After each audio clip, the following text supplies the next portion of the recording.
ഇപ്പോൾ നമ്മുടെ യങ് ജനറേഷനിൽ സ്റ്റുഡൻസിന് എടുത്ത് നോക്കിക്കഴിഞ്ഞാൽ ഒരുപാട് സ്യൂസൈഡ് ടെൻഡൻസിയും അല്ലെങ്കിൽ അഗ്രസീവ് മാനേഴ്സും കൂടുതലായി വരുന്നു.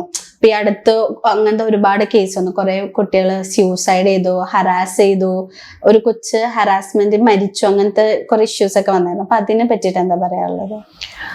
ഇത് നമ്മളെല്ലാം എത്തുന്നത് ഒരേ പോയിന്റിലേക്കാണെന്ന് പറയേണ്ടി വരും. കുട്ടികളെ കുറിച്ച് പറയുമ്പോൾ നമുക്ക് കുട്ടികൾ എന്ന് പറയുന്ന ഒരു സ്പീഷീസ് ആയിട്ട് നമുക്ക് പറയാൻ പറ്റില്ല. കുട്ടികൾ എന്ന് പറയുമ്പോൾ അവരുടെ ഉത്തരവാദിത്തപ്പെട്ട അഡൽസ് ആരാണ് അവിടെ എന്ന് ആദ്യം ചോദിക്കേണ്ടി വരും. കാരണം ഇപ്പൊ ഒരു 12 വയസ്സ് വരെ ഒരു കുട്ടിക്ക് എന്ത് പ്രോബ്ലം പറഞ്ഞാലും ആദ്യം ചോദിക്കുന്ന ചോദ്യം അത് ജന്മന ഉള്ളതാണോ, അങ്ങനെയാണെങ്കിൽ ചൈൽഡ് സൈക്കോളജി, അങ്ങനെ അല്ല ഇടക്കാലം വെച്ചുണ്ടായ ബിഹേവിയറൽ ഇഷ്യൂ ആണെങ്കിൽ പാരന്റ്സിനെ വിളിക്കുന്ന പറയാം. അപ്പൊ എന്ന് പറയുന്ന പോലെ ഈ പറയുന്ന കുട്ടികളുടെ പേരൻസ് എവിടെ, ആ ഉത്തരവാദിത്തപ്പെട്ട അഡൽസ് എവിടെ? ഇപ്പൊ നമ്മുടെ കുട്ടി പുറത്തേക്ക് പോയി ആ കുട്ടീനെ ഒരാൾ കളിയാക്കി അല്ലെങ്കിൽ ഒന്ന് തോളത്തിട്ട് തട്ടി എന്ന് കരുതിയിട്ട് ആ കൊച്ചു ഉടനെ തന്നെ അങ്ങ് മനസ്സ് ഡൗൺ ആയി പോവല്ല.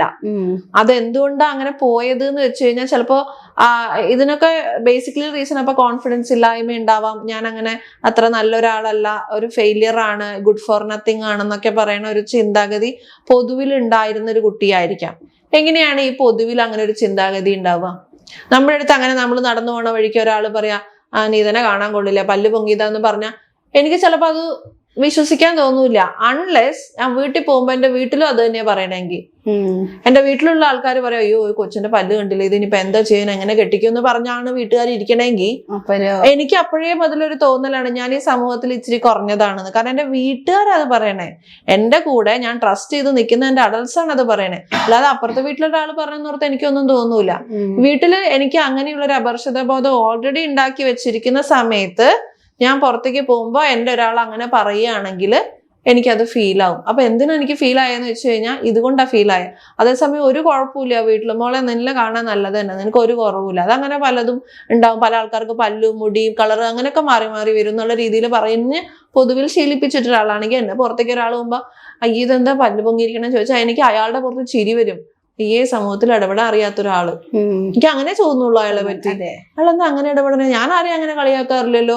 അന്ന് നമ്മളെ കാണുമ്പോൾ അയാൾക്ക് കളിയാക്കാൻ തോന്നണേ, അയാൾക്ക് എന്ത് കുഴപ്പമുള്ളല്ലോ എനിക്ക് തോന്നും. അതെന്താ ബോഡി ഷെയിം ചെയ്യണമെന്ന് നമ്മൾ വിചാരിക്കും. അതെന്താ എന്റെ അടുത്തേക്ക് ആ എനർജി എത്തുകയില്ല. അയാൾ പറഞ്ഞ ഡയലോഗ് എന്റെ തലയിൽ ഇരിക്കുകയില്ല. എന്നിട്ട് നമ്മൾ വീട്ടിൽ വന്നിട്ട് ഒരു അയാളുടെ ആളുണ്ട്, അയാൾ ഇങ്ങനെ കാണുന്നവരോടൊക്കെ ഇങ്ങനെ അവരുടെ ബോഡീനെ കുറിച്ച് പറഞ്ഞുകൊണ്ടിരിക്കുകയാണെന്ന് പറയും. ഒരിക്കലും നമുക്കത് നമ്മുടെ ഒരു പ്രശ്നമായിട്ട് ഫീൽ ചെയ്യില്ല.